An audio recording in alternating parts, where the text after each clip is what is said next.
People warned me that talking to someone in a coma was pointless.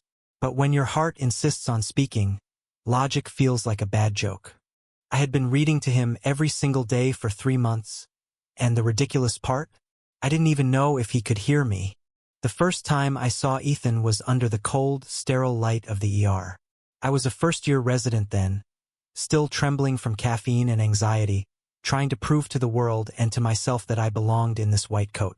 He came in after a car accident, his dark hair matted with blood, face pale, breath shallow.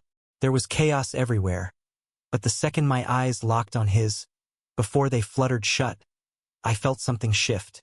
It wasn't recognition. I had never met him.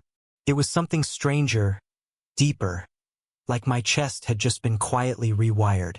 They said his chances of waking up were low, that maybe, if he did wake, he'd be a different man altogether. I should have kept my professional distance. Instead, I started bringing books. The first was a worn copy of The Great Gatsby, because I figured if he couldn't hear me, at least my voice could echo into the void alongside Fitzgerald's poetry. But after a week, I started bringing my own stories, things about my day, the awkward mistakes I made during rounds, the way the smell of coffee in the hospital cafeteria made me nostalgic for college mornings. Sometimes I'd sit in silence and just watch him. His eyelashes were ridiculously long, his hands always warm. Even in sleep rested on the sheets like they were holding on to dreams I couldn't enter. I didn't tell anyone how I'd occasionally brush my fingers over his, just to remind myself he was real. One rainy Thursday, I came in soaked, my scrubs clinging to my skin. "You missed a hell of a day, Ethan," I muttered, pulling the chair closer. Mr. Hall threw his juice at me because I told him he couldn't smoke in his room. And Dr. Levy caught me staring at your chart like I was about to propose to it.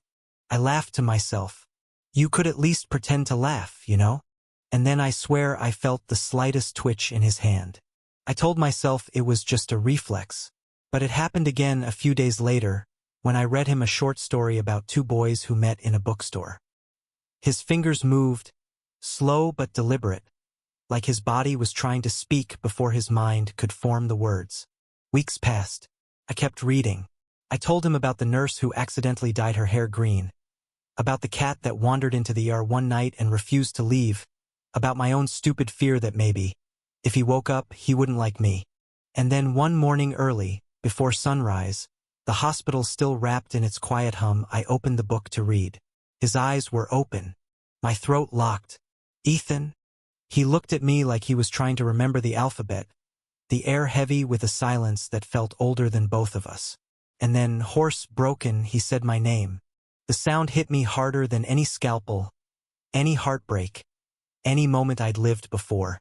I wanted to grab his hand, to tell him everything, how I'd been here every day, how his voice was the one thing I'd been waiting for. But all I could do was lean forward, my eyes burning, and whisper, "Hey, welcome back." The weeks after that weren't easy. Recovery was slow, physical therapy brutal. Some days he was frustrated, some days withdrawn. But he always asked me to read to him at night. Not books anymore, my own stories. He wanted to hear what I had thought, felt, and feared while he was gone.